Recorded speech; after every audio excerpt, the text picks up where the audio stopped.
Felix writes, "Hey, Collider crew. I have been a fan of the show since more Red times. My question my question is about Avatar from James Cameron. Although I'm not a really big fan of the movie, I actually feel very curious about what JC can come up with for the sequels." John Campia.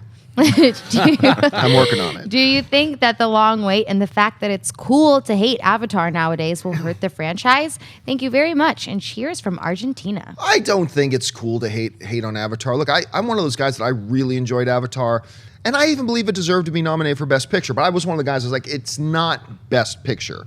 Although it deserved to be nominated. I was totally cool with that. The thing about Avatar is, despite the fact that it's the #1 box office film of all time, its cultural and pop cultural footprint is almost non-existent. Like that first year Avatar came out, I saw so many people dressed as, what do they call them, the Na'vi? Mm-hmm. Yeah. Dressed as Na'vi.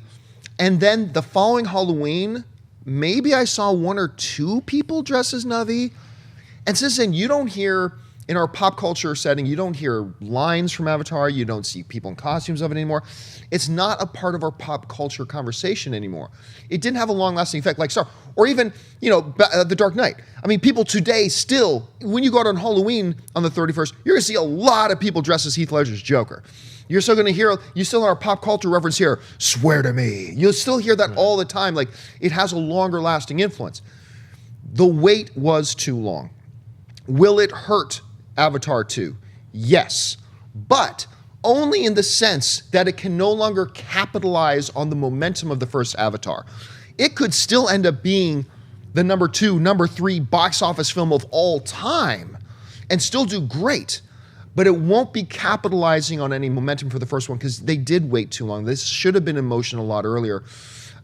So will it hurt it? Yeah, but only in the sense of momentum. It'll still stand on its own, and let's see. And it's James Cameron, so let's see how it turns out. It's probably going to be just fine. Anyway, Mark, what do you think? But here's the thing you got to remember about Avatar is that the movie was, I think everybody who saw the movie agreed that it looked really cool. Gorgeous. And the story, there is a lot of meat that they could have told on Pandora that they didn't get to yet. And so if you see Avatar 2 and you walk out of there being like, that was better than the first one, this has the rare opportunity to be better than the first one. Yes. Because the first one visually blew everybody away, but the story, it's like, oh, we can improve on that a little bit. So what if this one does and it gets that word of mouth? Because the first one came out and it was touted as a revolution in filmmaking, and it did very inventive things we'd never seen before, but it came off more like an event film, that you have to see this movie, you have to experience it in the theater, but it's not necessarily a revolution in cinema. People still have 3D glasses on, but it wasn't like the cultural groundbreaking thing, what you're talking about. But if Avatar 2 comes out, and it's critically received better than the first one, that could mean that it could actually make more money than the first one. And that's a very tough barometer to hit. I mean, it's almost impossible. You're fighting an unwinnable war if you're trying to make as big of a footprint as the first Avatar did in box office numbers. But when it comes out, if it's good, it has to be good. It could do some damage.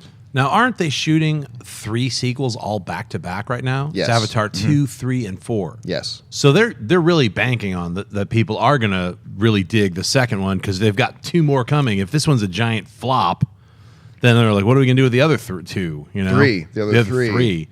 They're shooting 4 of them right now? No, they're shooting 3 of them right now. Well, I'm saying if the second one comes out, then they have 2 left. There's 2 more left, yeah. But I don't think it's going to be a flop, and I think the smart move would be to re-release the first Avatar like 6 months before they release Avatar 2 and do an upgrade. Like, we redid some of the graphics so it's even more 3D than before. Something, refresh it so that everyone remembers the first Avatar and puts it back into context because it was a really important film. And yeah, it borrowed from a lot of other movies, just like a lot of movies borrow from other movies. It's not like people are like, it was just like Dances with Wolves. I'm like, yeah. The whole like Pocahontas Fern Gully thing. It's like Star Wars borrowed from a lot of stuff. You got to relax on that for a minute. It was pretty original in its own context as a science fiction film, which is always like taking off from what already exists and exploding that. So I think, and plus as just a pure experience, like an event style film, it got people back into the theater because it was an event. That 3D was fantastic. That was a 3D movie that made it worth putting on those uncomfortable goggles for people like me who have to wear glasses already, have to put on 2 glasses, literally really 4 eyes. I'm like, so in order for me to do that, it better be worth it. And I thought Avatar was really fantastic. So I'm excited, even though it'll be like 10 years by the time the second Something one like comes that, out, yeah. I think it'll be worth the wait. You know, James Cameron so far has been an incredible filmmaker, and most of his, I'd say like 90% of all his films are incredible. So You bring up a really great idea. I think the re-releasing of the original Avatar, would it make a lot of money in theaters, a re-release? No, it wouldn't. But don't do it 6 months out. Do like 3 months out. And just look at it as a marketing expense. Right. Because put that movie back out in theaters. It doesn't matter if it makes any money in theaters. Just the marketing value of putting that back out, letting people remember the magic of the first time they saw Avatar and what a spectacle it was and all that kind of stuff. As a marketing expense, don't worry if you make your money back on it. Look at it as a marketing expense. It might be the best marketing money they spend. for sure.